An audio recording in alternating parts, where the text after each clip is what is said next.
Hello Mark, I'm Nadia, and my student number is S0341022. Today I'm going to read this article, and the title is Stephen Wise, Chimps Have Feelings and Thoughts. They Should Also Have Rights. Filmed March 2015 at TED 2015.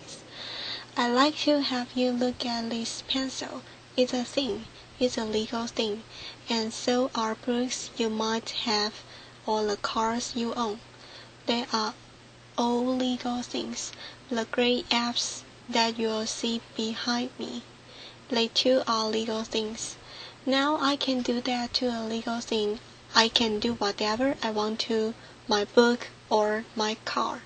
These gray apps, you'll see, the photographs are taken by a man named James Mollison, who wrote a book called James and Other Apps, and he tells in book how every single one of them, almost every one of them, is an orphan who saw his mother and father die before his eyes. They are legal things. So for centuries, there's been a great legal wall that separates legal things from legal persons. On one hand, legal things are invisible to judges. They don't count in law. They don't have any legal rights. They don't have the capacity for legal rights. They are the slaves. On the other hand of that legal wall are the legal persons. Legal persons are very visible to judges. They count in law.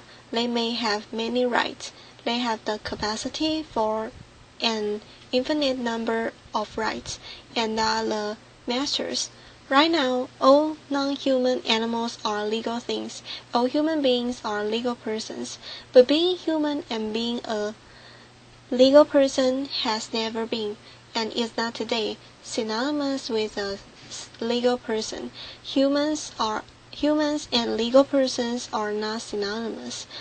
On the one side, there have been many human beings over the centuries who have been legal things. Slaves were legal things.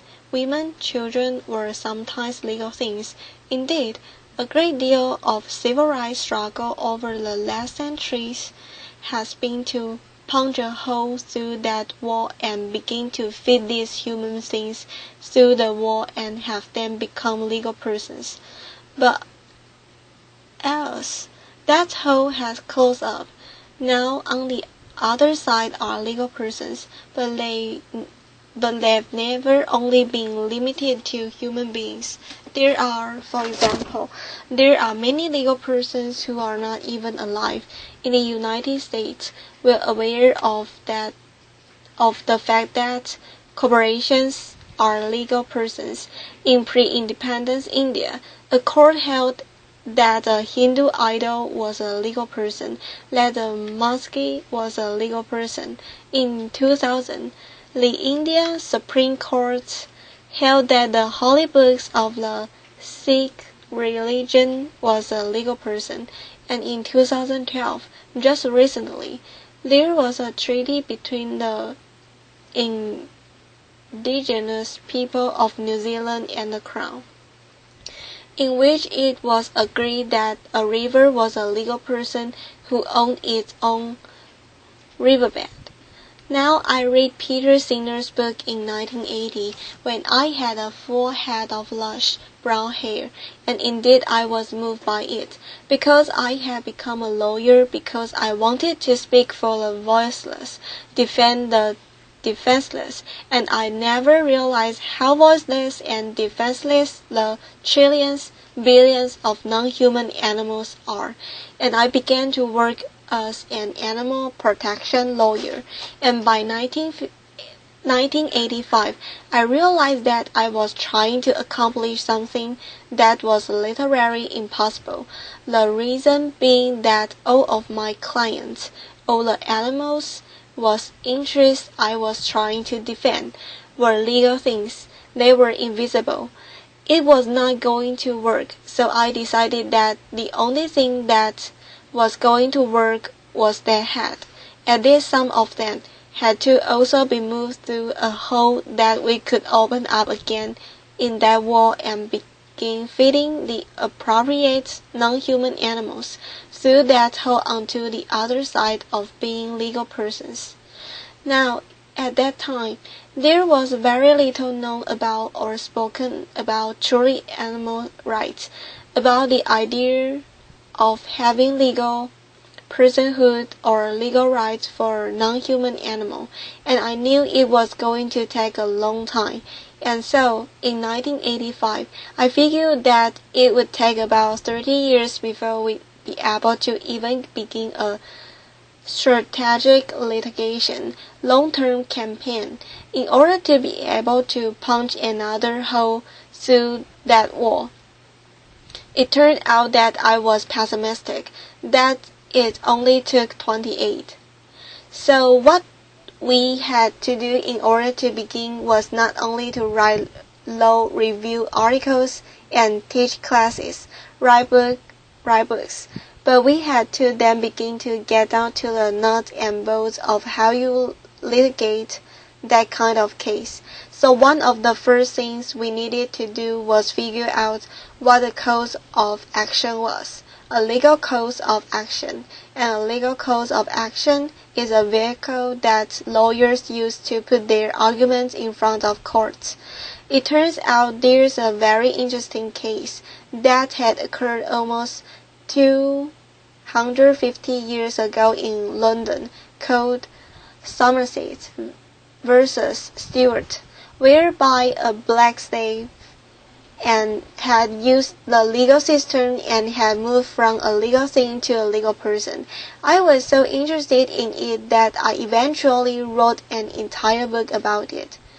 James Somerset was an 8-year-old boy when he was kidnapped from West Africa. He survived the Middle Passage, and he was sold to a Scottish businessman named Charlie Stewart in Virginia. Now 20 years later, Stewart brought James Somerset to London, and after he got there, James decided he was going to escape, and so one of the first things he did was to get himself baptized, because he wanted to get a set of godparents, because to an 18th century slave, they knew that one of the major responsibilities of godfathers was to help you escape. And so in the fall of 1771, James Somerset had a confrontation with Charlie Stewart. We don't know exactly what happened, but then James dropped out of sight, and enraged Charlie Stewart then hired slave catchers to canvass the city of London, find him, bring him not back to Charlie Stewart, but to a ship, the Anne and Mary, that was floating in London Harbour, and he was chained to the deck, and the ship was to set sail for Jamaica, where James was to be sold in the slave market and be doomed to the 3 to 5 years of life that the slave had harvesting sugar cane in Jamaica.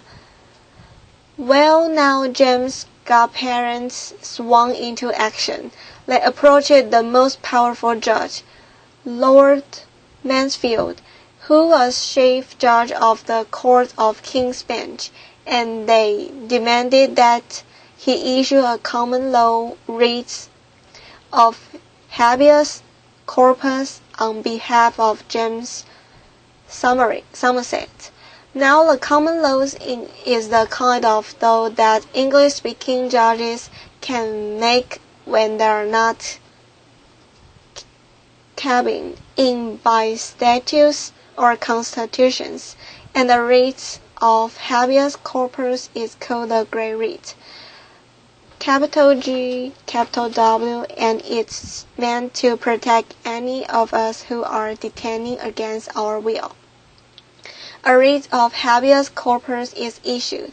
The detainer is required to bring the detainee in and give a legally sufficient reason for depriving him of his bodily liberty. Well, Lord Mansfield had to make a decision right off the bat, because if James Somerset was a legal thing, he was not eligible for a writ of habeas corpus, only if he could be a legal person. So Lord Mansfield decided that he would assume, without deciding, that James Somerset was indeed a legal person, and he issued the writ of habeas corpus, and James' body was brought in by the captain of the ship. There were a series of hearings over the next 6 months. On June 22, 1772, Lord Mansfield said that slavery was so odious, and he used the word odious, that the common law would not support it, and he ordered James free. At that moment, James Somerset underwent a legal transubstantiation. The free man who walked out of the courtroom looked exactly like the slave who had walked in, but as far as the law was concerned, they had nothing whatsoever in common. The next thing we did is that the Non-Human Rights Project, which I founded, then began to look at what kind of values and principles did we want to put before the judges. What values and principles did they imbibe with their mother's milk? Were they taught in law school? Do they use every day? Do they believe with all their heart? And we chose liberty and equality. Now liberty right is the kind of right to which you are entitled because of how you are put together, and a fundamental liberty right protects a fundamental interest, and the supreme interest in the common law are the rights to autonomy and self-determination. So they are so powerful that in common law country, if you go to a hospital and you refuse life-saving medical treatment, a judge will not order it forced upon you, because they will respect your self-determination and your autonomy.